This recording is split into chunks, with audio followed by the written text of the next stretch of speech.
What's going on, guys? Doing a quick Friday night Smackdown recap. It's kind of late. It's about 3:30 a.m. here, so I'm gonna make it quick. Friday night Smackdown started with the contract signing between Gunther and Nick Aldis. This storyline has been arguably the best, maybe second best, behind Brock Lesnar over Femi going into SummerSlam. If you're not really if you're not into this match, I don't know like what would get you into a match, because these two have been at each other's throats for arguably months, as you could say. It'll be interesting to see Nick Aldis in a WWE ring finally. He is a former, NWA champion, and he wrestled Cody Rhodes in TNA. AEW. Nick Aldis can go. He's legit. It started off with Nick Aldis talking about how he's okay. Well, Adam Pearce started it off and told Nick Aldis that he had to, forego being the GM if he wanted a match with Gunther, and that the second he forego his rights to be the GM, Adam Pearce will take over interimly on SmackDown. I'm assuming it is. Until after SummerSlam. So Nick Aldis is currently no longer a GM. He is a actual active wrestler at the moment. It'll be interesting to see if he keeps that after SummerSlam. I'm predicting he might.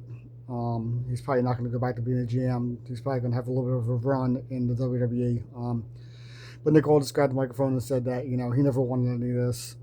This was all on Gunther. Gunther kept pushing him, and every man finally has his breaking point, and Gunther finally found his, and he had no problem foregoing being the GM and giving up his power to get a piece of Gunther at SummerSlam. And so he signed the contract. Gunther then got on the microphone and told him that, this is a huge for him, and none of this would be happening if Nick Aldis, knew how to do his job and stepped in. And if he knew how to do his job correctly, Gunther would be fighting for the WWE Championship at SummerSlam and not wasting his time with Nick Aldis. But he said Nick Aldis now has his attention, and that this match is the biggest of Nick Aldis' career, and this match means nothing to Gunther, but all it's going to be is him hurting Nick Aldis, and he should be happy that he's given him his one shot, but he's also going to destroy his career and make it so he never steps back in the ring again. Then he signed the contract, and Nick Aldis then grabbed the microphone and told Gunther that, yes, you are correct, that, I never wanted any of this. He's like, but all the pressure's on you because I'm just a GM. I haven't, fought in a wrestling match in about 3 years. And Gunther, you've beaten all these legendary stars who, at the end of their career. So obviously Gunther is the heavy favorite going into the match. But Nick Aldis said, look, if I beat you, you're not only a bitch, you became a bitch by a guy, who hasn't wrestled in 3 years. This led to Nick Aldis punching Gunther. They start brawling, rolling into the corner. Adam Pearce distracts Nick Aldis as he tries to stop him from fighting. Gunther takes advantage, hits a low blow on Nick Aldis, then hits a pretty nice power bomb through the table. Once again, good segment, good way to start SmackDown. I enjoyed the contract signing. Again, I'm much looking forward to this match. I want to see what Nick Aldis does. I think it's a must-win for Gunther. But it's going to be interesting to see how this match plays out. Our first match of the night was Laney Reed from Fatal Influence against Brie Bella. It was an okay match. Obviously, it was the outside, shenanigans that were really played a role in this match. Lacey Jane and Fallon Henley were outside. Obviously, wreaking havoc during the match. Paige tried to, combat that the best she could. Brie Bella ends up picking up the win in this match, and an interesting, it was a nice little counter. Fallon Henley had her down and was going for a dirty pin, grabbing the ropes. The referee saw it. They started arguing. Brie Bella took advantage and rolled her up and got the 1-2-3. After the match, though, Fatal Influence started attacking both Paige and Brie Bella, which led to the return of Nikki Bella finally. Nikki Bella evened the odds. And this is now, as we found out, setting up a 6-man tag match at SummerSlam between Fatal Influence, the Bella Twins and Paige. A match that I'm happy to see. I'm glad to see these 6 women get on SummerSlam. I think they deserve it. Fatal Influence, like I said, I've done a great job. I'm a big fan of them. They've done an excellent job since coming to the main roster, and now they are the women's tag team champions. So I'm looking forward to seeing more of them, as we go along here. Interesting segment backstage. After Nick Aldis was attacked, Sami Zayn was going nuts backstage, and Jackie Redmond was trying to get an update on Nick Aldis. Sami grabs the camera, starts going off on how, by the way, all valid points by Sami, and I love this character that Sami is doing now. Then how Nick Aldis not only screwed Gunther, but he also screwed him, and the fact that when he won the title, the powers that be didn't want him in this match, so they put him up against Cody Rhodes a couple of days later on a show that he wasn't even supposed to defend on. And then Cody Rhodes all of a sudden, out of the blue gets attacked, and instead they replace him with CM Punk, another guy who's been sitting at home for months and was fresh. And basically saying that the powers that be screwed him and didn't want him in the main event, and they got their, main event that they want. And how beautiful it looks on paper, CM Punk and Cody Rhodes. Then he sees Adam Pearce, and him and Adam Pearce start arguing, and he's telling him, like, you can make this right, it's not fair. And by the way, again, valid points. Sami has all valid points. He did get screwed in that match. It wasn't just Gunther, and Adam Pearce reminds him that, yes, you were collateral damage, you were caught in the middle. But then guess what? He's giving him a match at SummerSlam, and at the end of SmackDown tonight in the main event, there was a fatal 4-way to determine who would go to SummerSlam to face Sami Zayn in a number 1 contenders match. Sami Zayn then gets upset about that and says, so Cody doesn't have to earn it, CM Punk doesn't have to earn it, but I have to earn it. And Adam Pearce says, look, I gave you a choice, take it or leave it. Do you want a chance at the title or not? And Sami says, okay. And by the way, Sami continued to destroy the water bottles. I mean, excellent backstage segment. I love where we're going with this Sami Zayn character. And as we'll get to in the main event, it's a very interesting SummerSlam match, and one that I applaud Triple H for creating. Third match of the night, we had an interesting backstage segment setting up the third match of the night between Chelsea Green and Tiffany Stratton.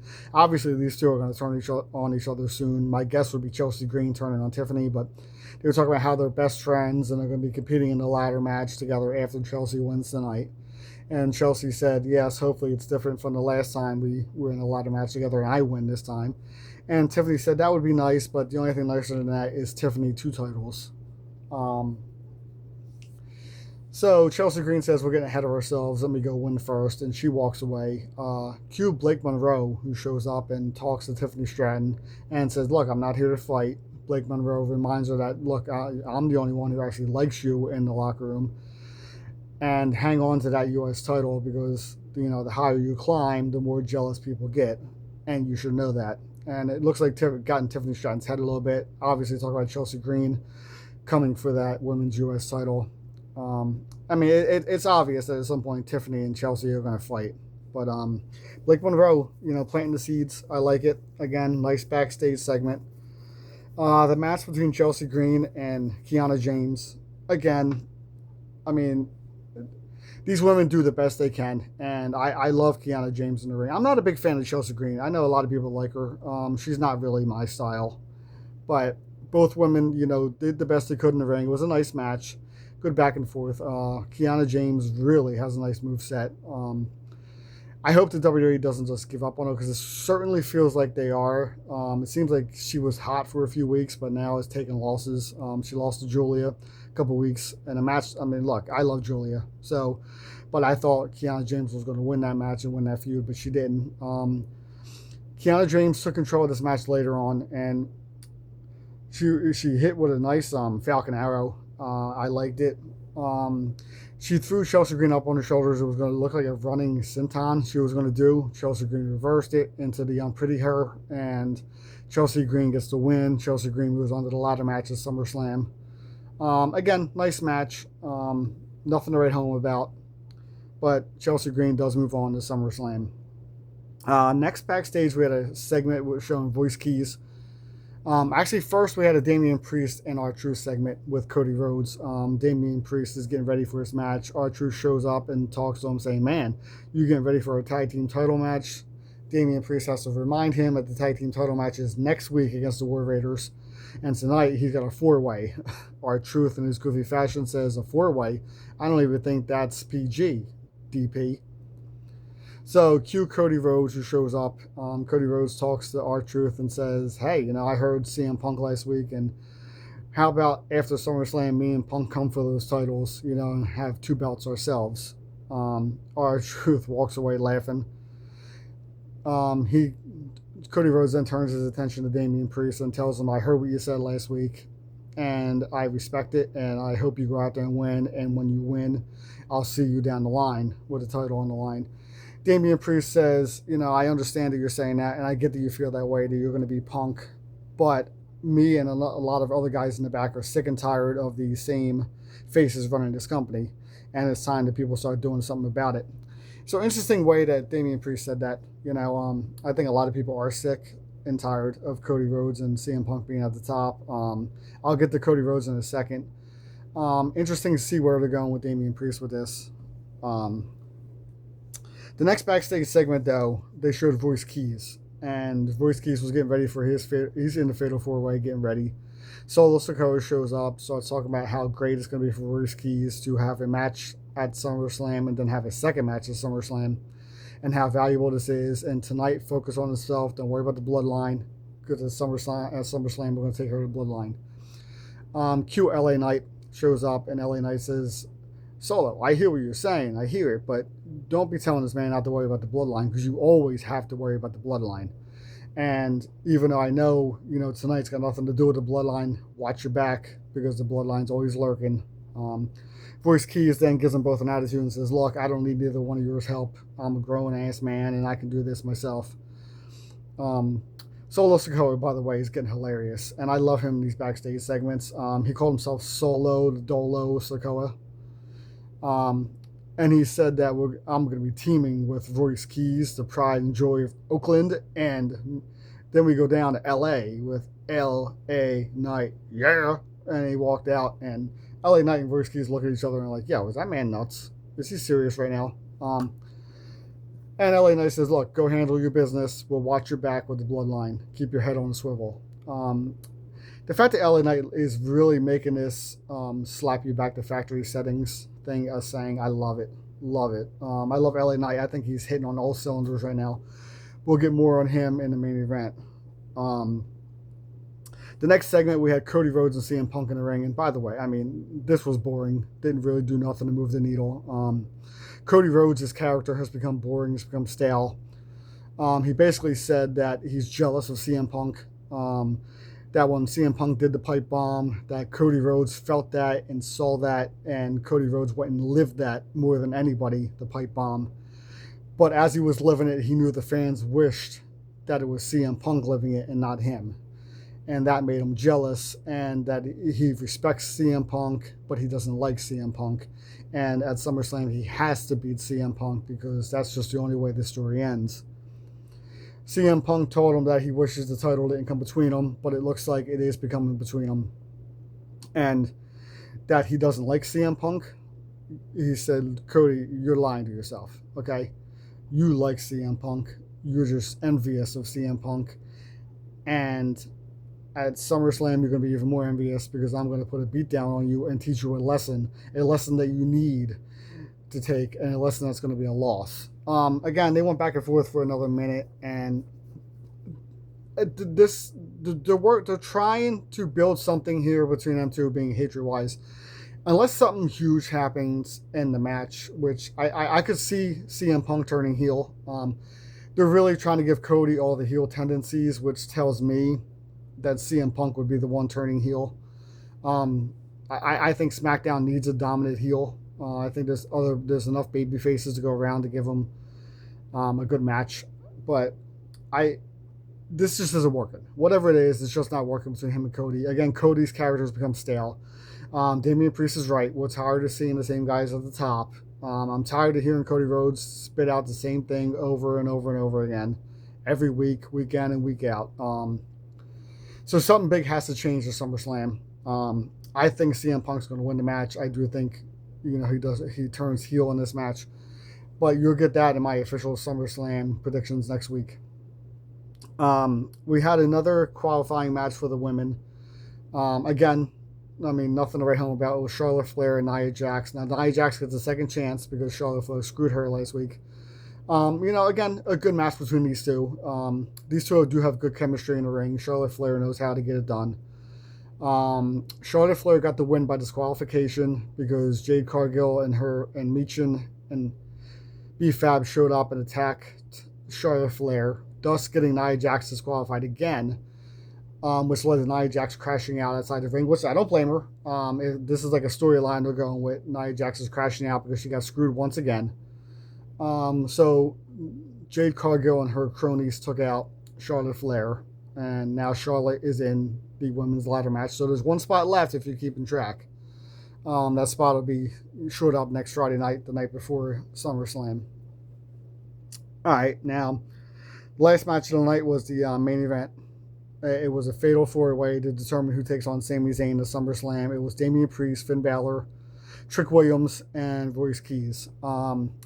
It was announced earlier tonight that Trick Williams will be defending his United States title against Baron Corbin at SummerSlam. So you basically realized he wasn't going to win the match. Royce Keys already has the six-man tag match, so you basically knew he wasn't going to win the match. So it basically came down to Damian Priest and Finn Balor about who was going to win this match. And for the life of me, I couldn't believe it. I'm like, are they actually going to give Finn Balor fans hope? Are they actually going to put him in a meaningful match at SummerSlam? Finn Balor's been looking better on Smackdown. He's finally winning matches.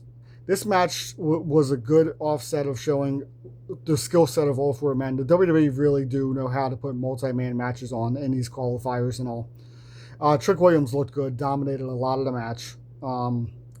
Royce Keys, with his power, took over for a little while. Damian Priest has a good combination of power and speed. We know that. At any point, it looked like all four men were going to win this match. It broke down later on when Solo Sikoa came out after Finn Balor went flying over the top rope and landed on all three outside. Solo Sikoa came walking down. Solo Sikoa put Royce Keys' leg on the ropes after Damian Priest hit him with a South of Heaven, thus cueing Jimmy and Jey Uso coming out. They attack Solo. The LA Knight's music hits. Jimmy and Jay turn around, they're looking for him at the entranceway. LA Knight comes through the crowd, past the timekeeper, attacks them from behind. So them four are fighting back up the rampway into the entranceway through the crowd. Back in the ring, Damian Priest looks like he's taken over and he's about to win the match. Then Royce Keys all of a sudden turns the tables on him. Royce Keys hits a beautiful spine buster. I guess that's his finishing move now. Royce Keys thinks he's going to win, but he gets pulled out of the ring by none other than Jacob Fatu. Jacob Fatu takes out Royce Keys, and man, Jacob, if we can get a Royce Keys Jacob feud, I wouldn't be hating it. These two look like they could go. Jacob takes them out, does the running hip check into the barricade, does his little dance, and now Royce Keys is out of this match. Trick Williams is already out of this match, so now it's down to Damian Priest and Finn Balor. It looks like Damian Priest gets the upper hand. He's going for the South of Heaven. Finn counters it. Finn hits him, takes him down, and hits him with his double leg kick that he does into the corner, jumps up on the top rope, hits the coup de grace. Boom, Finn Balor gets the win. Excellent match. Fatal 4-Way was great. The main event was awesome. And awesome outcome. I'm glad to see Finn Balor win. It is an excellent match at SummerSlam between him and Sami Zayn. It's a different match too. And it really makes you question who's going to win. On the onset, I'm going to go with Finn Balor. I think Finn Balor is going to be the number one contender. But again, you'll see that in my official SummerSlam predictions. But kudos to Triple H for actually making a match like that. And Triple H, kudos to him for putting more matches on this SummerSlam card as 3 were added tonight. Obviously, the number one contenders match was added. The 6-woman tag between Fatal Influence and the Bella Twins and Paige. The U.S. title match was added. So I suspect more matches are going to be added on Raw. I think they're going to try to get 8 in each night, which would be excellent. Again, good episode of SmackDown. Nothing to write home about. I'm excited for Nick Aldis and Gunther to see where that goes. I'm excited to see what happens with Nick Aldis after SummerSlam. Cody and Punk ain't doing it for me. Something's just not working in that feud.